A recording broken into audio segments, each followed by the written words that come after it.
Ինչ կանեք, եթե հանկարծ պարզվի, որ ձեր ամբողջ կյանքը կառուցված է մի սարսափելի և կործանարար ստի վրա։ Մենք սովոր ենք կարծել, թե ծնողական սերը միայն պաշտպանում է, բայց երբեմն այն դառնում է դանդաղ գործողության ական։ Պատկերացրեք, տասնամյակներ շարունակ ապրում եք իդեալական ընտանիքում, հպարտանում եք ձեր ազգանունով, սակայն մեկ պատահական թուղթ կամ մոռացված իր կարող է գլխի վայր շրջել իրականությունը։ Այս պատմությունը ցույց է տալիս, թե ինչպես է լռությունը դառնում ամենադաժան դահիճը, և թե ինչպես սրբացված հիշողությունները կարող են վերածվել մղձավանջի։ Բայց ամենասարսափելին դեռ առջևում է։ Դուք ականատես կլինեք մի անելանելի իրավիճակի, որտեղ ճշմարտությունը ոչ թե ազատում է, այլ կործանում։ Ինչ գին պետք է վճարել արդարության համար, երբ մեղավորը քո ամենահարազատ մարդն է։ Մենք ձեզ կտանենք մարդկային հոգու ամենամութ անկյունները, որտեղ բարոյականությունը բախվում է արյան կանչին, իսկ այս դրամայի անսպասելի ավարտը կստիպի ձեզ վերանայել վստահության մասին ձեր բոլոր պատկերացումները։ Պատրաստ եք ցնցող բացահայտմանը։ Սեղմեք բաժանորդագրվել հիմա, որպեսզի բաց չթողնեք այս լարված պատմությունը և մեկնաբանություններում անպայման գրեք ձեր քաղաքը, տեսնենք, թե աշխարհի որ ծայրից ենք մենք հետևում այս իրադարձություններին։ Դրսում մոլեգնող փոթորիկը կարծես Անահիտի հոգու հայելին լիներ, երբ նա դողացող ձեռքերով մոտեցավ վառվող բուխարուն, ափերի մեջ սեղմելով դեղնած մի ծրար, որը պարունակում էր 20 տարվա լռությունն ու սարսափը։ Հյուրասերյակի պատից կախված ամուսնու Գևորգի մեծատիր դիմանկարը նայում էր նրան սառը դատապարտող հայացքով, կարծես զգուշացնելով, որ անցյալի ուրվականները երբեք չեն մոխրանում, նույնիսկ եթե թուղթը վերածվի մոխրի։ Անահիտը գրեթե նետել էր ծրարը կրակի մեջ, երբ դռան զանգի հանկարծակի ղողանջը ստիպեց նրան ցնցվել և արագորեն խցկել թուղթը գրապահարանի հաստատափոր գրքերի հետևը։ Ներս մտավ Արմանը, թրջված վերարկուով, բայց հաղթական ժպիտով, և նրա առաջին իսկ խոսքերը, կապված հին, փակված գործի անսպասելի նմանության հետ, սառեցրին Անահիտի արյունը, քանի որ որդին ոգևորությամբ պատմում էր այն նույն սցենարի մասին, որը մայրը փորձում էր թաղել տասնամյակներ շարունակ, իսկ օդում կախված էր մի հարց. Արդյոք մոր սերը բավական է որդուն ճշմարտությունից պաշտպանելու համար, երբ այդ ճշմարտությունը մահացու է։ Արմանի հետաքրքրասիրությունը վերածվեց մոլուցքի, երբ նա սկսեց քանդել անցյալի կծիկը, և ամեն մի նոր բացահայտում նրան տանում էր դեպի անդունդը, որտեղ հոր իդեալական կերպարը սկսում էր ճաքեր տալ։ Նրա օգնականը Լիլիթը գտել էր նախկին քննիչ Սուրենի հասցեն, ով ապրում էր ծերանոցում և մահամերձ վիճակում էր, ինչը նշանակում էր, որ ժամանակը սուհ է և գաղտնիքը կարող էր մեռնել նրա հետ։ Անահիտը, իմանալով որդու մտադրության մասին, խուճապահար զանգահարեց իր հին զանութներին, պահանջելով կանգնեցնել Արմանին ցանկացած գնով, բայց նրա ձայնի մեջ հնչող հուսահատությունը մատնում էր, որ իրավիճակն այլևս իր վերահսկողությունից դուրս է։ Երբ Արմանը մեքենայով սլանում էր դեպի ծերանոց, արգելակները հանկարծակի դավաճանեցին նրան, և միայն հրաշքով ու վարորդական հմտությունների շնորհիվ նա կարողացավ խուսափել ողբերգական վթարից, սակայն սրտի խորքում կասկածի սառը սերմը սկսեց ծլել։ Արդյոք սա պատահականությունն էր, թե ինչ-որ մեկը փորձում էր լռեցնել նրան։ Ծերանոցի խոնավ ու դեղորայքի հոտով հագեցած սենյակում Սուրենի խզզոցով լի շնչառությունը ընդհատվում էր հազիվ լսելի բառերով, երբ նա Արմանին պատմեց մի առեղծվածային սև տետրի մասին, որտեղ գրված էր ողջ ճշմարտությունը։ Ծերունու աչքերում կարդացվում էր ոչ թե վախ, այլ ազատագրում, քանի որ նա խոստովանեց, որ Անահիտը տեղյակ է ամեն ինչից և տարիներ շարունակ խաբել է բոլորին։ Այս խոստովանությունը Արմանի համար նման էր դավաճանության դաշույնի հարված, քանի որ նա չէր կարողանում հավատալ, որ իր պաշտելի մայրը կարող էր լինել այդ կեղտոտ հաղի մասնակիցը։ Երեկոյան ընթրիքի ժամանակ, երբ Արմանը փորձեց մորից պարզել սև տետրի մասին, Անահիտի արձագանքը եղավ կտրուկ և ագրեսիվ։ Նա Սուրենին անվանեց խենագար, սակայն ջուրը լցնելիս նրա դողացող ձեռքերն ու խուսափող հայացքը բղավում էին հակառակի մասին, և Արմանը հասկացավ, որ իր առջև նստած կինը կրում է մի դիմակ, որի տակ թաքնված է աններելի հանցագործությունը։ Հետաքննությունը Արմանին տարավ բանտ, որտեղ նա հանդիպեց անարդարացիորեն դատապարտված Վարդանին, մի մարդու, ում կյանքը խորթակվել էր Գևորգի և Անահիտի ստի պատճառով։ Վարդանի պատմությունը սարսափելի էր իր պարզությամբ։ Նա նկարագրեց, թե ինչպես է Գևորգը ստիպել իրեն ստորագրել կեղծ խոստովանականը, սպառնալով ընտանիքի անվտանգությանը, իսկ Անահիտը ապահովել է կեղծալիդի, պնդելով, որ ամուսինը սպանության գիշերը տանն է եղել։ Այս տեղեկությունը քարուքանդ արեց Արմանի աշխարհը, քանի որ պարզվեց, որ իր հոր հերոսական կերպարը ընդամենը շղարշ էր, ծածկելու համար խաղամոլի և մարդասպանի իրական դեմքը։ Տուն վերադառնալով Արմանը սկսեց մոլեգին խուզարկել նկուղը և գտով կոտրված կողպեքով մի արկ, որը դատարկ էր բացառությամբ մի փոքրիկ, մոռացված գրավատան անդորրագիրի, որը թվագրված էր սպանության օրով, և այդ փոքրիկ թղթի կտորը դարձավ այն բանալին, որը պետք է բացեր Պանդորայի արկղը։ Գրավատան ոսկերիչը, տեսնելով անդորրագիրը, հիշեց անսովոր գործարքը և պատմեց մի ադամանդե մատանու մասին, որի վրա փորագրված էր սպանված գործարարի կնոջ անունը՝ Ելենա, և որը հետագայում հետ էր գնել մի կին՝ Անահիտ Սարգսյանը։ Այս փաստը վերջնականապես փարատեց Արմանի բոլոր կասկածները, և նա, օգտվելով մոր բացակայությունից, մտավ նրա ննջասենյակ, որտեղ գաղտնի դարակում գտավ ոչ միայն այդ մատանին, այլև Սուրենի հիշատակած սև տետրը՝ հոր օրագիրը։ Կարդալով հոր ձեռագիրը, որտեղ սառնասրտորեն նկարագրված էր սպանությունը և Անահիտի մեղսակցությունը, Արմանը զգաց, թե ինչպես է հատակը փախչում ոտքերի տակից, իսկ արցունքները խեղդում էին կոկորդը։ Հենց այդ պահին սենյակի դուռը բացվեց, և շեմին հայտնվեց Անահիտը, գունատ, բայց վճռական, պատրաստ պաշտպանելու իր սուտը մինչև վերջին շունչը։ Սակայն նրա աչքերում արդեն երևում էր պարտության ստվերը։ Մոր և որդու առճակատումը նման էր երկու տարբեր աշխարհների բախման, որտեղ Անահիտը փորձում էր արդարանալ, ասելով, որ ամեն ինչ արել է հանուն որդու ապագայի և ընտանիքի պատվի, մինչդեռ Արմանը մեղադրում էր նրան եսասիրության և ուրիշի կյանքը կործանելու մեջ։ Վիճաբանությունը հասավ գագաթնակետին, երբ Անահիտը, հասկանալով, որ որդին պատրաստվում է գնալ դատախազություն, դիմեց վերջին և ամենասարսափելի քայլին, սպառնալով ինքնասպան լինել, եթե Արմանը հրապարակի ճշմարտությունը։ Արմանը, ցնցված մոր շանտաժից, հեռացավ տնից, հայտնվելով բարոյական երկընտրանքի առջև, փրկել մորը, թե վերականգնել արդարությունը։ Իսկ գիշերային քաղաքի լռությունը խախտվում էր միայն նրա մտքերի քաոսից, որոնք պահանջում էին անհապաղ լուծում։ Հաջորդ առավոտ, տեսնելով մորը խոհանոցում, դեղահաբերը սեղանին, Արմանը հասկացավ, որ չի կարող նահանջել, և որ լռությունը միայն կերկարաձգի տառապանքը, ուստի նա ընտրեց ամենադժվար ճանապարհը, ուղևորվելով դատախազություն, որտեղ նրան սպասում էր ևս մեկ հիասթափություն՝ կոռումպացված համակարգը, որը պատրաստ էր կոծկել ամեն ինչ հանուն հին կապերի։ Դատական նիստերի դահլիճում լարվածությունը հասել էր պայթյունավտանգ մակարդակի,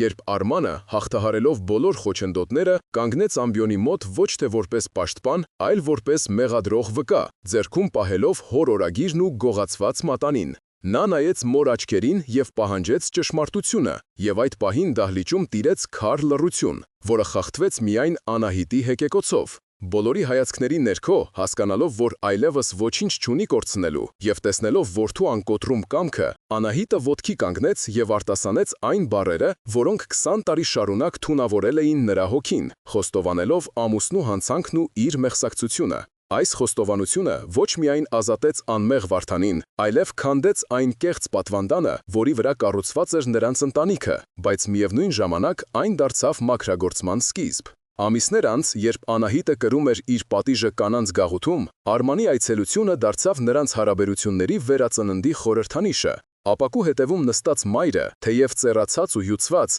առաջին անգամ տարիների ընթացքում խաղաղ տեսք ուներ, քանի որ ստի ծանր բեռը վերջապես ընկել էր նրա ուսերից։ Արմանը, նայելով մորը, հասկացավ, որ թեև ցավը դեռ չի մեղմացել, բայց ճշմարտությունը հնարավորություն է տվել նրանց ապրել առանց խաբեության, և երբ նա դուրս եկավ բանտի դարպասներից, արևի շողերը լուսավորեցին նրա դեմքը, խոստանալով նոր, մաքուր սկիզբ։ Նա հանեց գրպանից հոր նվիրած ժամացույցը, նայեց դրան վերջին անգամ և հասկացավ, որ ժամանակն է թողնել անցյալը անցյալում։ Սակայն մի հարց դեռ տանջում էր նրան. արդյոք ինքը կկարողանա երբևէ լիովին ներել, թե այդ սպին կմնա նրա սրտում ընդմիշտ։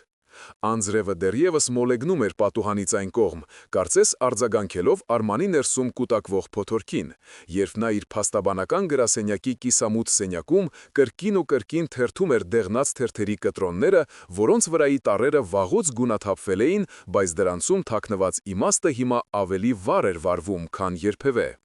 Նրա հայացքը սևերված էր հոր Գևորգի լուսանկարին, որտեղ տղամարդը կանգնած էր ոստիկանական շքերթի ժամանակ կրծքին փայլող մեդալներով և այն նույն հպարտ կեցվածքով, որը Արմանը փորձել էր ընդօրինակել իր ողջ գիտակցական կյանքի ընթացքում։ Սակայն այսօր այդ հայացքի մեջ նա տեսնում էր ոչ թե հերոսի վճռականություն, այլ ինչ-որ անորսալի սառնություն, որը նախկինում վրիպել էր իր ուշադրությունից։ Հիշողությունները նրան տարան հետ դեպի մանկության այն օրը, երբ հայրը իր հսկայական ձեռքը դրել էր նրա ուսին և ասել, որ տղամարդու ամենակարևոր զենքը նրա մաքուր խիղճն է, բայց հիմա, նայելով արխիվային փաստաթղթերին, Արմանը զգում էր, որ այդ զենքը ուղղված է հենց իր սրտին, քանի որ փաստերը համառորեն հակասում էին հոր ստեղծած լեգենդին։ Գործը, որը նա պատահաբար գտել էր, փակվել էր ընդամենը 24 ժամվա ընթացքում, առանց լուրջ փորձաքննության և վկաների հարցաքննության, ինչը իրավաբանական տեսանկյունից անհեթեթություն էր, եթե ոչ հանցավոր անփութություն, և այդ մտքից նրա քունքերում սկսեց բաբախել տագնապի ահազանգը։ Գրասենյակի ծանր դուռը բացվեց, և ներս մտավ Լիլիթը, Արմանի օգնականը, ով իր սուր մտքով և մանրուքների նկատմամբ ուշադրությամբ բազմիցս փրկել էր ամենաբարդ դատական գործերը, և այս անգամ էլ նրա դեմքին դրոշմված էր անհանգստության և վճռականության խառնուրդը։ Նա սեղանին դրեց մի բարակ թղթապանակ և ցածր ձայնով, կարծես վախենալով, որ պատերը կարող են լսել, հայտնեց, որ իրեն հաջողվել է գտնել այն միակ մարդուն, ով կարող է լույս սփռել այս մութ պատմության վրա, նախկին քննիչ Սուրենին, ով եղել է Գևորգի աջ ձեռքը և ամենամոտ ընկերը։ Լիլիթի խոսքերը հնչեցին որպես դատավճիռ, երբ նա մատնացույց արեց մի փաստաթուղթ, որտեղ երևում էր, որ Սուրենը անսպասելիորեն թոշակի է անցել հենց այն գործարարի սպանության գործի փակվելու հաջորդ օրը և մեկուսացել աշխարհից քաղաքի ծայրամասում գտնվող մի խղճուկ ծերանոցում։ Արմանը զգաց, թե ինչպես է օդը սենյակում պակասում, քանի որ Սուրենի լռությունը և անհետացումը խոսում էին ավելի բարձր, քան ցանկացած ապացույց, և նա հասկացավ, որ իր հոր իդեալական կարիերայի հիմքում ընկած է մի գաղտնիք, որը ստիպել է փորձառու քննիչին փախչել սեփական կյանքից։ Լիլիթը զգուշացրեց նրան, որ բժիշկների տվյալներով Սուրենը ծանր հիվանդ է և նրա օրերը հաշվված են, ինչը նշանակում էր, որ Արմանը պետք է գործի անհապաղ, եթե ցանկանում է իմանալ ճշմարտությունը, նույնիսկ եթե այդ ճշմարտությունը կործանի ամեն ինչ։ Որոշումը կայացված էր ակնթարթորեն, և Արմանը, վերցնելով մեքենայի բանալիները, դուրս նետվեց գրասենյակից, թողնելով Լիլիթին մտավոք հայացքով նայելու իր հետևից, քանի որ նա էլ էր զգում, որ այս հետաքննությունը սովորական չէ և կարող է վտանգավոր լինել բոլորի համար։ Դրսում անձրևը վերածվել էր իսկական հեղեղի, որը ողողում էր քաղաքի փողոցները, դարձնելով դրանք սահում և անկանխատեսելի, բայց Արմանը չէր նկատում եղանակը, քանի որ նրա մտքերը զբաղված էին միայն մի հարցով. ինչու էր Մայլը Անահիտը այդքան վրդովվել նախորդ երեկոյան, երբ ինքը հիշատակել էր հին գործը։ Նստելով իր մեքենան, նա զգաց տարօրինակ հոտ, այրված ռետինի և բենզինի խառնուրդ, բայց վերագրեց դա դրսի խոնավությանը և շարժիչը գործի գցեց, ուղղություն վերցնելով դեպի ծերանոց։ Ճանապարհին նա փորձում էր զանգահարել մորը, հուսալով լսել նրա ձայնը և փարատել կասկածները, սակայն հեռախոսը անջատված էր, ինչը միայն ավելացրեց նրա անհագստությունը և շտիպեց ավելի ուժեղ սեղմել գազի ոտնակը։ Երբ մեքենան դուրս եկավ մայրուղի և արագությունը հասավ թույլատրելիի սահմանին, Արմանը հայելու մեջ նկատեց մի սև ամենագնաց, որը հետապնդում էր իրեն հեռվից, կրկնելով յուրաքանչյուր մանևր։ Եվ այդ պահին նրա բնազդը հուշեց, որ խաղը, որի մեջ նա ներկաշվել է, շատ ավելի լուրջ է, քան պարզապես հին թղթերի ուսումնասիրությունը։ Մոտենալով ոլորապտույտ ճանապարհի վտանգավոր հատվածին, Արմանը փորձեց դանդաղեցնել ընթացքը, սակայն երբ ոտքը դրեց արգելակի ոտնակին, նա սարսափով զգաց, որ այն դիմադրություն ցույց չի տալիս և ազատորեն հասնում է հատակին։ Սիրտը մի պահ կանգ առավ, երբ մեքենան շարունակեց սլարալ դեպի անդունդը տանող շրջադարձը, և նա հասկացավ, որ սա տեխնիկական անսարքություն չէ, այլ կանխամտածված մահափորձ։ Խուճապի փոխարեն նրա մեջ արթնացավ սառը դատողությունը, և նա, ամուր սեղմելով ղեկը, փորձեց օգտագործել ձեռքի արգելակը և շարժիչի արգելակումը, մեքենան ճանապարհի վրա պահելու համար, մինչ անվադողենը ճչում էին թաց ասֆալտի վրա, պայքարելով ֆիզիկայի օրենքների դեմ։ Հրաշքով խուսափելով արգելապատնշին բախվելուց, նա կարողացավ կանգնեցնել մեքենան ճանապարհի եզրին, շնչակտուր և քրտինքի մեջ կորած, և հենց այդ պահին նրա հեռախոսը սկսեց զանգել, էկրանին ցույց տալով անհայտ համար, իսկ հեռվից դիտող սև ամենագնացը դանդաղ շրջվեց և անհետացավ մշուշի մեջ։ Արմանի դողացող մատը սահեց հեռախոսի էկրանի վրայով, ընդունելով զանգը, և այդ պահին մեքենայի սրահում տիրող լռությունը խախտվեց ոչ թե մարդկային ձայնով, այլ մի տարօրինակ մետաղական խշշոցով, որի միջից հազիվ լսելի, բայց սառը հստակությամբ հնչեց ընդամենը մեկ նախադասություն, զգուշացնելով, որ որոշ դռներ ավելի լավ է փակ մնան, եթե նա չի ցանկանում, որ հաջորդ անգամ արգելակները ընդհանրապես գոյություն չունենան։ Մինչ Արմանը կհասցներ որևէ բառ արտասանել կամ հարցնել զրուցակցի ինքնությունը, Կապը ընդհատվեց, թողնելով նրան անձրևի միօրինակ թմբկահարման և սեփական սրտի խելահեղ Բաբաշինի հետ մենակ, և այդ կարճատև, բայց սարսափազդու կապը վերջնականապես փարատեց նրա մտքում մնացած վերջին կասկածները, հասկացնելով, որ սա պարզապես հին թղթերի ուսումնասիրություն չէ, այլ պատերազմ, որտեղ հակառակորդը պատրաստ է անցնել բոլոր սահմանները։ Նա դուրս եկավ մեքենայից, թողնելով այն ճանապարհի եզրին որպես վտանգավոր մետաղաջարդոն, և անձրևի տակ կանգնած զգաց մի անսպասելի վճռականություն, որը ստիպեց նրան ոչ թե նահանջել, այլ ավելի համառորեն շարժվել առաջ, դեպի այն ճշմարտությանը, որը փորձում էին թաղել նրա հետ միասին։ Ուստի նա կանգնեցրեց առաջին պատահած տաքսին և վարորդին թելադրեց ծերանոցի հասցեն, անտեսելով վերջինիս զարմացած հայացքը իր թրջված ու խառնված տեսքի վերաբերյալ։ Ծերանոցի ընդունարանում տիրում էր ճնշող լռություն, որը խախտվում էր միայն հեռուստացույցի ցածր ձայնով և հիվանդասենյակներից եկող հազի խուլ ձայներով։ Իսկ օդում կախված դեղորայքի և հուսահատության ծանր հոտը կարծես խեղդում էր Արմանին, երբ նա վճռական քայլերով մոտեցավ հերթապահ բուժքրոջը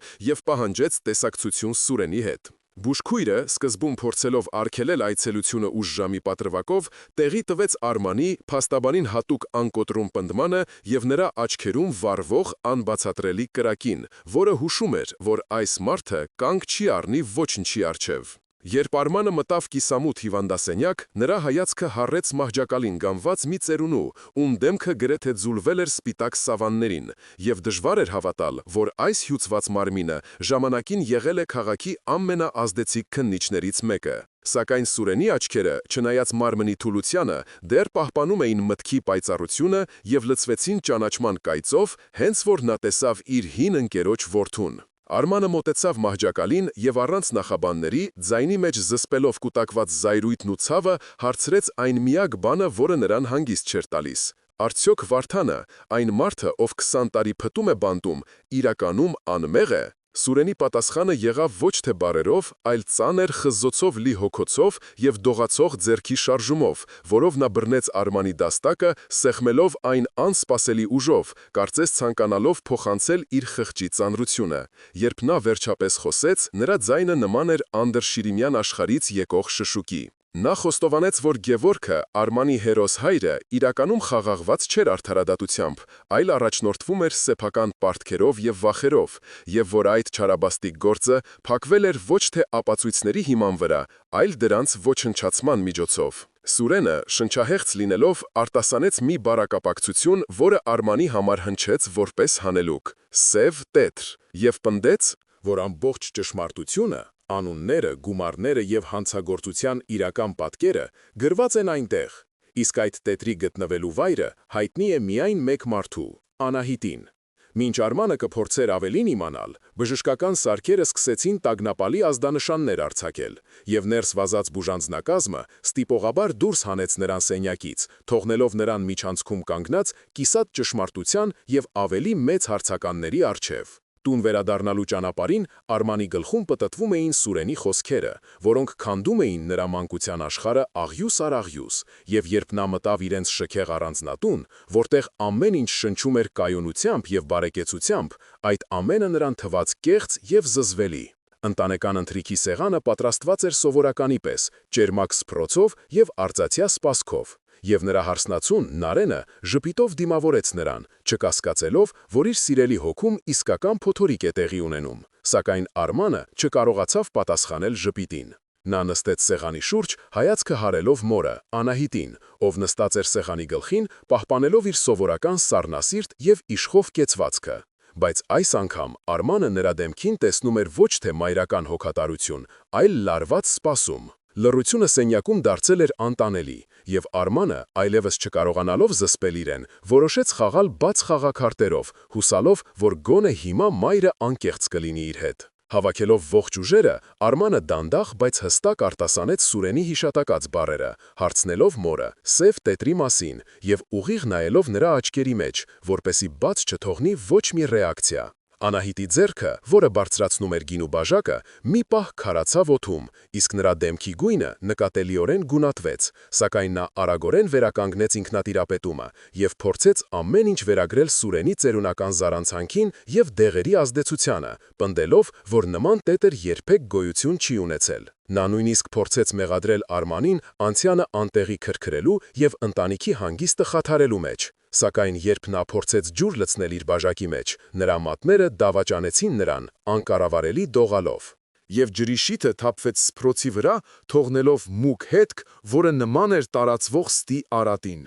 Արմանը, տեսնելով մոր այդ անկառավարելի ֆիզիոլոգիական ռեակցիան, հասկացավ, որ Սուրենը ճիշտ էր և որ իր մայրը ոչ միայն գիտի ճշմարտությունը, այլև ակտիվորեն թաքցնում է այն, և հենց այդ պահին նրա հեռախոսը նորից թրթռաց գրպանում, ստանալով հաղորդագրություն անծանոթ համարից, որում գրված էր ընդամենը 2 բառ՝ «Նայիր նկուղում»։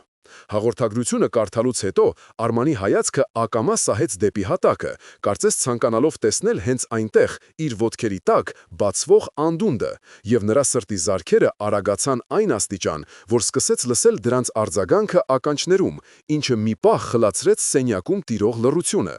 Նա զգում էր, թե ինչպես է իրականությունը դանդաղորեն խեղաթյուրվում, և այն ջերմ ու ապահով տունը, որտեղ մեծացել էր, հանկարծակի վերածվեց թակարդի, որի յուրաքանչյուր անկյունում թաքնված էր մի սարսափելի գաղտնիք։ Անահիտը, նկատելով որդու տարօրինակ վարքը, փորձեց մոտենալ նրան և դիպչել ձեռքին, սակայն Արմանը բնազդաբար հետ քաշվեց, նայելով մորը մի հայացքով, որոնց միախառնված էին ցավը, կասկածը և վախը, և այդ պահին նրանց միջև գոյացավ մի անտեսանելի անդունդ, որը լցված էր տարիների ընթացքում կուտակված ստով ու լռությամբ։ Արմանը, առանց որևէ բառ ասելու, շրջվեց և արագ քայլերով դուրս եկավ ճաշասենյակից, ուղղություն վերցնելով դեպի նկուղ, մինչդեռ Անահիտը մնաց կանգնած, ձեռքը օդում կախված, և նրա աչքերում առաջին անգամ հայտնվեց իսկական սարսափը, քանի որ նա հասկացավ, որ իր խնամքով կառուցված աշտարակը սկսում է փլուզվել։ Նկուղի դուռը բացվեց ծանր ճռինչով, և խոնավության ու հնության հոտը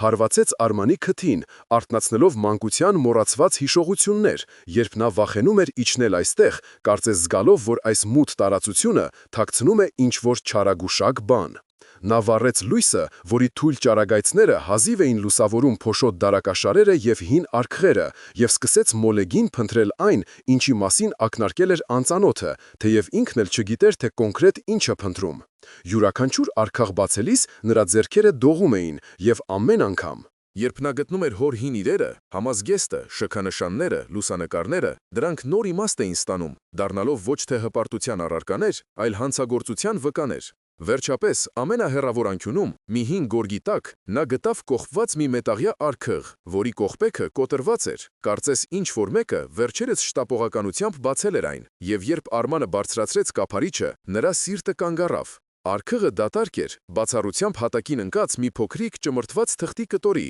որը նա վերցրեց դողացող մատներով և մոտեցրեց լույսին, տեսնելով, որ դա գրավատան անդորրագիրը, թվագրված հենց այն օրով, երբ տեղի էր ունեցել սպանությունը։ Այդ փոքրիկ թուղթը դարձավ այն վերջին կաթիլը, որը լցրեց համբերության բաժակը, քանի որ այն ոչ միայն հաստատում էր Սուրենի խոսքերը, այլև մատնացույց էր անում մի կոնկրետ ուղղություն դեպի այն գրավատունը, որտեղ հայրը, հավանաբար, փորձել էր ազատվել գողոնից։ Արմանը զգաց, թե ինչպես է գլխապտույտը ուժեղանում, և նա ստիպված հենվեց պատին չընկնելու համար, քանի որ գիտակցումը, որ իր հայրը ոչ միայն մարդասպան է, այլև գող, ով թալանել է իր զոհին, անտանելի էր։ Նա հասկացավ, որ իրավիճակը շատ ավելի լուրջ է, քան ինքը կարծում էր, և որ այս գործը ներառում է ոչ միայն ընտանեկան դրամը, այլև քրեական հանցագործությունների մի ամբողջ շղթա, որը կարող է ոչ միայն իր կարիերան, այլև ողջ կյանքը։ Նա դուրս եկավ նկուղից, անդորրագիրը սեղմած բռունցքի մեջ, և երբ բարձրացավ վերև, տեսավ, որ Անահիտը անհետացել է ճաշասենյակից, իսկ տան դուռը կիսաբաց է, ինչը նշանակում էր, որ մայրը գնացել է ինչ-որ տեղ,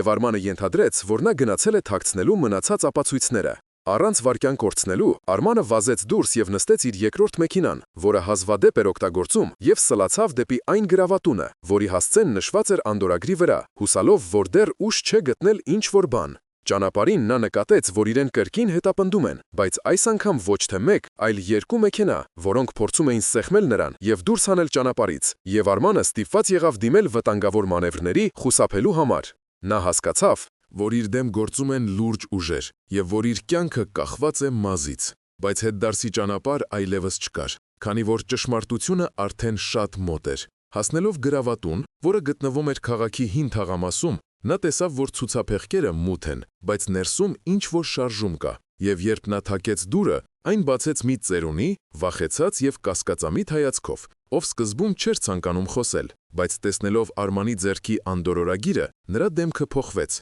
եւ նա ներս հրավիրեց Արմանին, փակելով դուռը եւ իջեցնելով վարագույնները։ Ծեր ոսկերիչը պատմեց, որ հիշում է այդ գործարքը, քանի որ այն անսովոր էր։ Ոստիկանը բերել էր մի հազվագյուտ ադամանդե մատանի, որի վրա փորագրված էր Ելենա անունը, եւ որը ակնհայտորեն պատկանում էր սպանված գործարարի կնոջը։ Նա նաև հայտնեց, որ տարիներ անց մի կին եկել եւ հետ է գնել այդ մատանին, վճարելով կրկնակի գին։ Եվ երբ Արմանը խնդրեց ցույց տալ գրանցամատյանը, ոսկերիչը դողացող ձեռքերով բացեց հին փոշոտ մատյանը եւ մատնացույց արեց մի ստորագրություն, որը Արմանը ճանաչեց միանգամից՝ Անահիտ Սարգսյան։ Այս բացահայտումը վերջնականապես ջախջախեց Արմանի հույսի վերջին նշույլները, քանի որ այն ապացուցում էր, որ մայրը ոչ միայն իմացել է հանցագործության մասին, այլև ակտիվորեն մասնակցել է դրա հետքերը թաքցնելուն, պահելով գողոնը իր մոտ։ Արմանը զգաց, թե ինչպես է սենյակը պտտվում իր շուրջը, եւ նա հազիվ կարողացավ կանգուն մնալ, երբ հանկարծ դրսից լսվեց մեքենայի արգելակների ճռինչ եւ դռան ուժեղ հարված,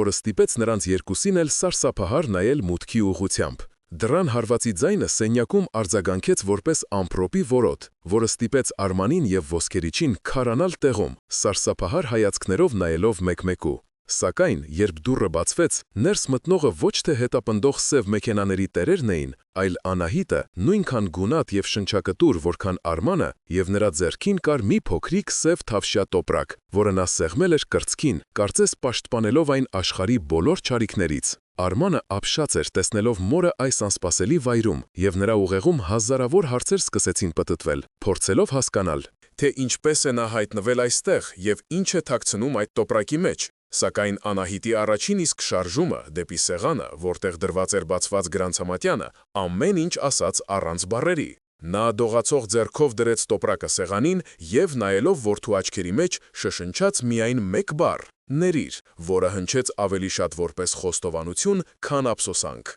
Արմանը դանդաղ մոտեցավ սեղանին եւ երբ նա բացեց տոպրակը, նրա աչքերի առջև փայլեց այն նույն ադամանդե մատանին, որի մասին պատմել էր ոսկերիչը եւ որի վրա հստակ երևում էր Ելենա անվան փորագրությունը։ Բայց մատանու կողքին կար եւս մեկ բան՝ մի փոքրիկ մաշված սև տետր, որի կազմի վրա հազիվ նշմարվում էին հոր Գևորգի սկզբնատառերը։ Սա այն սև տետրն էր, որի մասին խոսել էր Սուրենը, եւ որի գոյությունը Անահիտը ժողտել էր ընդամենը ժամեր առաջ։ Արմանը վերցրեց տետրը, եւ նրա մատները այրվեցին կարծես կրակից, երբ նա բացեց առաջին էջը եւ սկսեց կարդալ հոր ծանոթ ձեռագրով գրված տողերը, որոնք պատմում էին ոչ թե հերոսական սխրանքների, այլ ստոր դավաճանության եւ սառնասիրտ սպանության մասին։ Յուրաքանչյուր բառը հարված էր Արմանի սրտին, քանդելով այն պատվանդանը, որի վրա նա կանգնեցրել էր հորը, եւ բացահայտելով մի մարդու, ով պատրաստ էր զոհաբերել անմեղ կյանքեր հանուն սեփական շահի։ Սակայն ամենասարսափելի բացահայտումը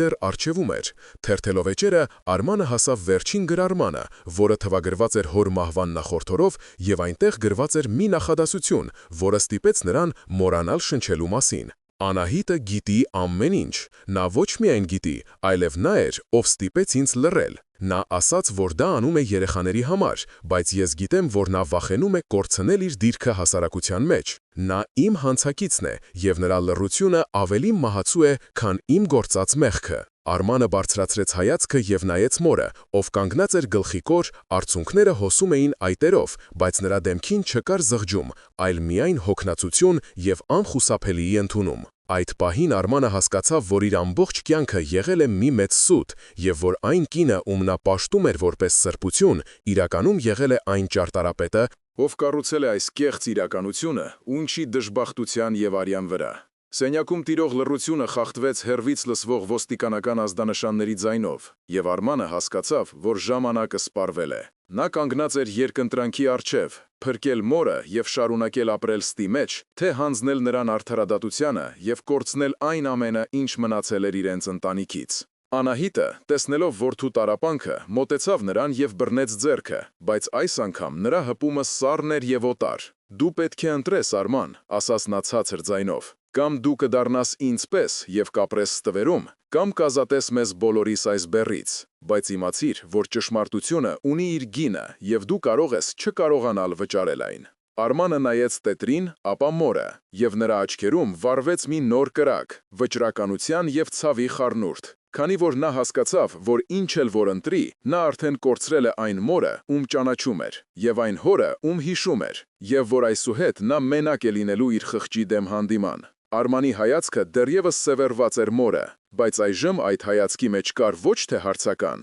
այլ մի դատարկություն, որը սարսափեցնում էր ավելի, քան ցանկացած մեղադրանք։ Նա դանդաղ փակեց սև տետրը, եւ այդ պարզ շարժումը թվաց որպես մի ամբողջ դարաշրջանի ավարտ, որտեղ նա ապրել էր պատրանքների մեջ, իսկ հիմա կանգնած էր իրականության փլատակների վրա։ Անահիտը, զգալով որդու օտարացումը, փորձեց եւս մեկ անգամ խոսել, բայց բառերը խեղդվեցին կոկորդում, քանի որ նա հասկացավ, որ ցանկացած արդարացում հիմա հնչելու է որպես նոր սուտ։ Նրանց միջև կանգնած էր ոչ միայն հոր հանցագործությունը, այլև մոր 20-ամյա լռությունը, որը դարձել էր նրանց ընտանիքի հիմքը, եւ հիմա, երբ այդ հիմքը փլուզվել էր, նրանք երկուսն էլ հայտնվել էին անդունդի եզրին, չիմանալով, թե ինչպես սարունակել ապրել միմյանց հետ։ Արմանը զգաց, թե ինչպես է իր ներսում մեռնում այն իդեալիստ տղան, ով հավատում էր արդարությանը եւ ընտանիքի սրբությանը, եւ նրա փոխարեն ծնվում է մի սառը, հաշվենկատ մարդ, ով հասկանում է, որ այս աշխարհում գոյատևելու համար պետք է պատրաստ լինել զոհաբերելու նույնիսկ ամենաթանկը։ Ոստիկանական ազդանշանները մոտենում էին, եւ այդ ձայնը սթափեցրեց նրանց, ստիպելով դուրս գալ թմրած վիճակից։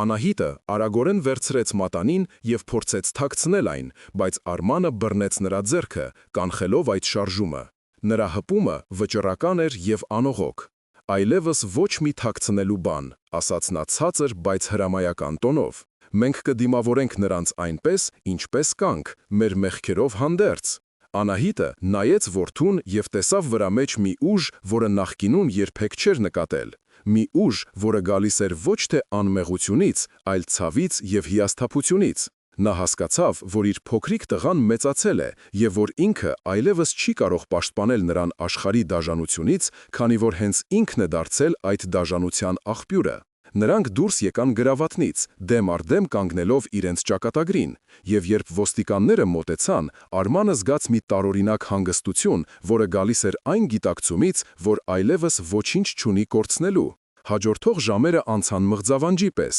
հարցաքննություններ, արձանագրություններ, սառը հայացքներ եւ անվերջանալի սպասում։ Արմանը, օգտագործելով իր փաստաբանական հմտությունները, կարողացավ ժամանակավորապես ազատել մորը կալանքից, մինչև դատավարությունը, բայց նա գիտեր, որ սա ընդամենը ժամանակավոր դադար է փոթորկից առաջ։ Երբ նրանք վերադարձան տուն, այնտեղ տիրում էր գերեզմանային լռություն։ Տունը, որը ժամանակին լի էր ծիծաղով եւ ջերմությամբ, հիմա թվում էր օտար եւ թշնամական։ Նարեն, Արմանի հարսնացուն, սպասում էր նրանց հյուրասենյակում, եւ տեսնելով նրանց դեմքերը, հասկացավ, որ ինչ-որ անդառնալի բան է տեղի ունեցել։ Արմանը չկարողացավ նայել նրա աչքերին, քանի որ վախենում էր տեսնել այնտեղ այն նույն հիասթափությունը, որը ինքն էր զգում։ Նա ուղղակի անցավ նրա կողքով եւ փակվեց իր աշխատասենյակում, թողնելով երկու կանանց միայնակ իրենց հարցերի հետ։ Աշխատասենյակի մենության մեջ Արմանը սկսեց վերլուծել իրավիճակը սառը դատողությամբ։ Նա հասկացավ, որ իր դեմ կանգնած է ոչ միայն մոր մեղքը,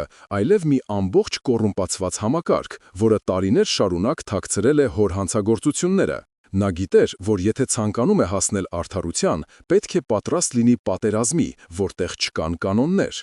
Նա հանեց գրպանից սև տետրը եւ սկսեց մանրակրկիտ ուսումնասիրել այն, փնտրելով անուններ, ամսաթվեր եւ կապեր, որոնք կարող էին օգտագործվել որպես զենք։ Նա գտավ բարձրաստիճան պաշտոնյաների անուններ, ովքեր կապված էին հոր հետ, եւ հասկացավ, որ իր պայքարը լինելու է շատ ավելի մեծ, քան պարզապես ընտանեկան դրաման։ Նա պետք է դաշնակիցներ գտներ, եւ միակ մարդը, ում կարող էր վստահել, Լիլիթն էր։ Նա զանգահարեց նրան եւ խնդրեց հանդիպել գաղտնի վայրում, հասկանալով, որ իր հեռախոսը կարող է լսվել։ Մինչ Արմանը ծրագրում էր իր հաջորդ քայլերը, Անահիտը նստած էր իր ննջասենյակում, նայելով ամուսնու լուսանկարին։ Այս անգամ նրա հայացքում չկար սեր կամ կարոտ, այլ միայն ատելություն եւ զղջում։ Նա հասկացավ, որ իր ամբողջ կյանքը նվիրել է մի մարդու, ով արժանի չէր դրան, եւ որ իր սիրո պատճառով կործանել է իր միակ որդու կյանքը։ Նա որոշեց, որ այլևս չի լինելու զոհ, Եթե Արմանը պատրաստվում է պայքարել,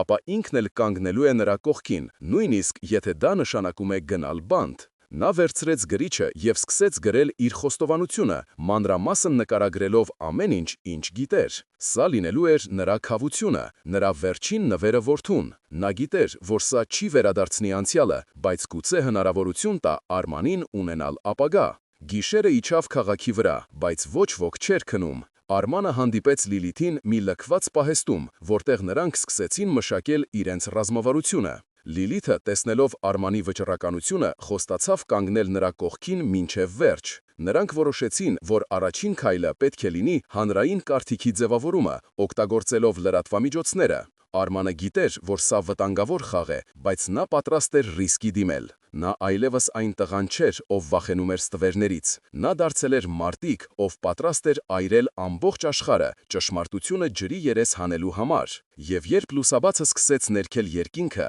Արմանը զգաց, որ սա ոչ թե վերջն է, այլ նոր սկիզբ, որտեղ նա այլևս ստիգերի չէ, այլ իր սեփական ճակատագրի տերը։ Լուսաբացի առաջին ճառագայթները դեռ նոր էին սկսել չեղկել գիշերային մթությունը, երբ Արմանը, սև տետրը թևատակին սեղմած, դուրս եկավ պահեստից աչքերում վառվող այն վճռականությամբ, որը բնորոշ է միայն նրանց, ովքեր այլևս ոչինչ չունեն կորցնելու։ Նա գիտեր, որ յուրաքանչյուր րոպեն թանկ է, և որ իր հակառակորդները, համակարգի մեջ արմատացած այդ հզոր պաշտոնյաները, արդեն իսկ սկսել են իրենց որսը, փորձելով ոչնչացնել թե իրեն, թե ապացույցները։ Լիլիթը մնացել էր պահեստում որպես ապահովագրություն, որպեսզի թվայնացնի տետրի պարունակությունը և պատրաստի այն հրապարակման, եթե Արմանի հետ որևէ բան պատահի։ Իսկ Արմանը ուղղություն վերցրեց դեպի գլխավոր դատախազություն, բայց այս անգամ ոչ թե խնդրելու, այլ պահանջելու համար։ Նա հասկանում էր, որ սովորական իրավական ճանապարհները փակ են, ուստի որոշել էր խաղալ վաբանկ, օգտագործելով իր ձեռքի տակ եղած տեղեկատվությունը որպես լծակ։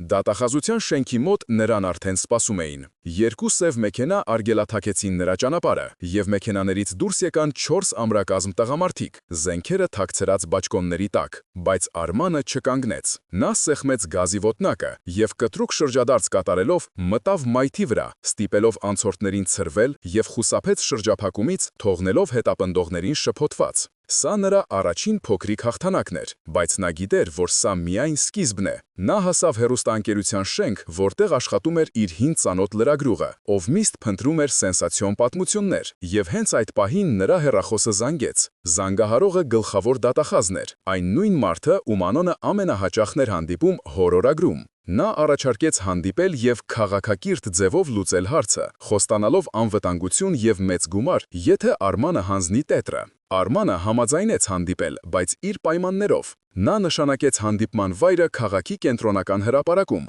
հազարավոր մարդկանց աչքի առաջ, որտեղ դժվար կլիներ կազմակերպել որևէ սադրանք։ Երբ նա մոտեցավ նշված վայրին, տեսավ դատախազին շրջապատված թիկնապահներով, ով ժպտում էր ինքնավստահ և հեգնական ժպտիտով։ Արմանը մոտեցավ նրան, ձեռքը գրպանում պահելով հեռախոսը, որը միացված էր ուղիղ եթերին, և բարձրաձայն հարցրեց. արդյոք դատախազը հիշում է այն գիշերը, երբ սպանվեց գործարարը։ Եվ թե ինչպես նա օգնեց կոծկել գործը։ Դատախազի ժպիտը անհետացավ, և նա փորձեց ազդանշան տալ իր մարդկանց, բայց Արմանը արդեն սկսել էր կարդալ հատվածներ տետրից, բարձրաձայն հնչեցնելով անուններ և թվեր, որոնք ստիպեցին անցորդներին կանգ առնել և լսել։ Իրավիճակը վերահսկողությունից դուրս եկավ, երբ թիկնապահներից մեկը փորձեց բռնել Արմանին, բայց նա, օգտագործելով իր ֆիզիկական պատրաստվածությունը, կարողացավ խուսափել հարվածից և հրել հարձակվողին։ Սկսվեց քաշքշուկ, որի ընթացքում Արմանը ստացավ մի քանի հարված, բայց չկորցրեց հավասարակշռությունը։ Նա գիտեր, որ հիմա ամենակարևորը ժամանակ շահելն է, մինչև Լիլիթը կհրապարակի տետրի ամբողջական տարբերակը համացանցում։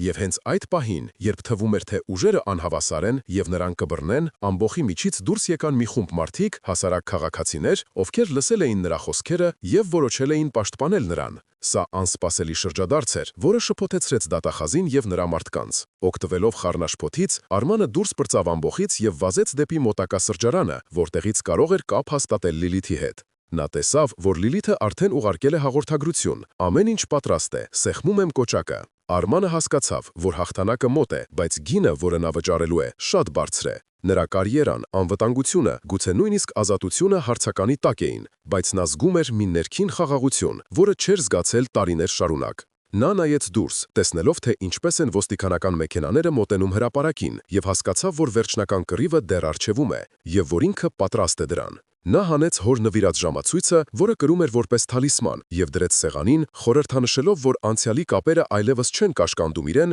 եւ որ ինքը պատրաստ է կերտել իր սեփական ճակատագիրը, ինչպիսին էլ որ այն լինի։ Ոստիկանական մեքենաների ազդանշանները խլացնում էին հրապարակի աղմուկը եւ օդը լցվել էր լարվածությամբ, որը նման էր ձգված լարի, պատրաստ ցանկացած պահի կտրվելու։ Արմանը, սրճարանի պատուհանից հետևելով դրսում տեղի ունեցող քաոսին, տեսավ, թե ինչպես են իրավապահները շրջապատում դատախազին, ով, Հասկանալով իր պարտությունը, փորձում էր փախչել ամբոխի միջով, բայց նրա ճանապարհը փակել էին հենց այն մարդիկ, ում նա տարիներ շարունակ արհամարհել էր։ Սա վճռական պահն էր, երբ Արմանը գիտակցեց, որ Լիլիթի կողմից համացանցում տարածված տեղեկատվությունը ոչ միայն ապացույց էր, այլև կայծ, որը բռնկել էր արդարության հրդեհը։ Դատախազը, տեսնելով իրավիճակի անելանելիությունը, հանեց զենքը եւ ուղղեց այն ամբոխի կողմը, սպառնալով կրակել, եթե նրան ճանապարհ չտան, եւ այդ պահին ժամանակը կարծես կանգ առավ։ Արմանը, մոռանալով սեփական անվտանգության մասին, դուրս վազեց սրճարանից եւ կանգնեց դատախազի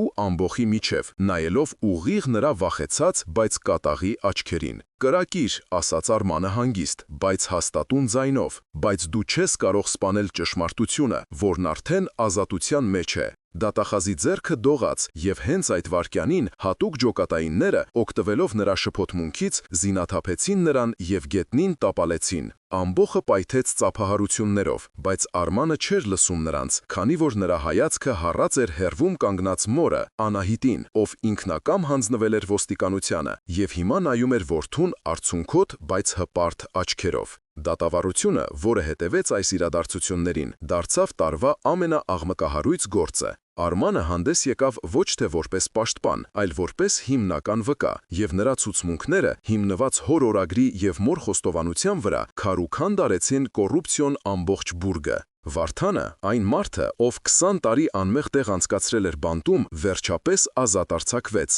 եւ դատարանի դահլիճում տիրող հուզմունքը աննկարագրելի էր, երբ նա գրկեց իր կնոջը, ով հավատարմորեն սպասել էր նրան այսքան տարի։ Անահիտը դատապարտվեց 5 տարվա ազատազրկման հանցագործությունը պարտակելու համար, բայց նա ընդունեց վճիռը խոնարհությամբ, քանի որ գիտեր, որ սա միակ ճանապարհն է մաքրելու իր խիղճը եւ վերականգնելու որդու վստահությունը։ Արմանի համար ամենադժվար պահը եղավ այն, երբ նա ստիպված եղավ հրաժեշտ տալ մորը դատարանի դահլիճում, բայց նրանց հայացքների մեջ կար մի լուր խոստում, որ սա վերջը չէ, այլ նոր սկիզբ։ Նա հասկացավ, որ թեև կորցրել է իր մանկության պատրանքները, բայց ձեռք է բերել մի բան շատ ավելի արժեքավոր՝ սեփական ինքնությունը եւ ուժը ապրելու ճշմարտության մեջ։ Մեկ տարի անց Արմանը եւ Լիլիթը զբոսնում էին քաղաքային այգում, իրենց նորածին որդու հետ։ Արևը պայծառ շողում էր, եւ օդը լի էր գարնանային թարմությամբ, ինչը խորհրդանշում էր այն նոր կյանքը, որը նրանք կառուցել էին փլատակների վրա։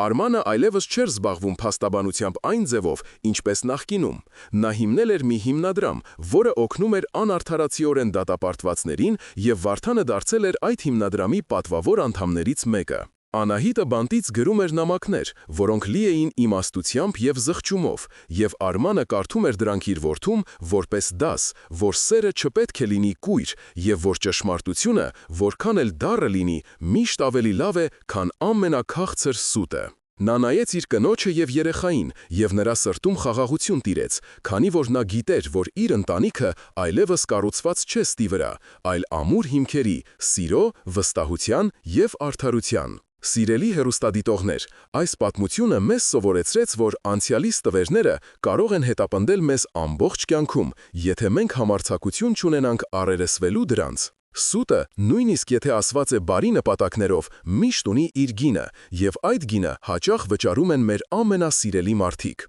Իսկական սերը պահանջում է ազնվություն, նույնիսկ երբ դա ցավոտ է, որովհետև միայն ճշմարտությունն է ունակ ազատելու մեր հոգիները։ Մենք հուսով ենք, որ Արմանի եւ Անահիտի պատմությունը ստիպեց ձեզ մտածել ձեր սեփական կյանքի եւ ընտրությունների մասին։ Իսկ դուք ինչ կանեիք Արմանի տեղում, կներեիք ձեր մորը, թե կընտրեիք արդարադատությունը։ Կիսվեք ձեր մտքերով մեկնաբանություններում, մենք սիհով կկարդանք ձեր կարծիքները։ Շնորհակալություն, որ մեզ հետ էիք այս հուզիչ ճանապարհորդության ընթացքում։ Մինչ նոր հանդիպում։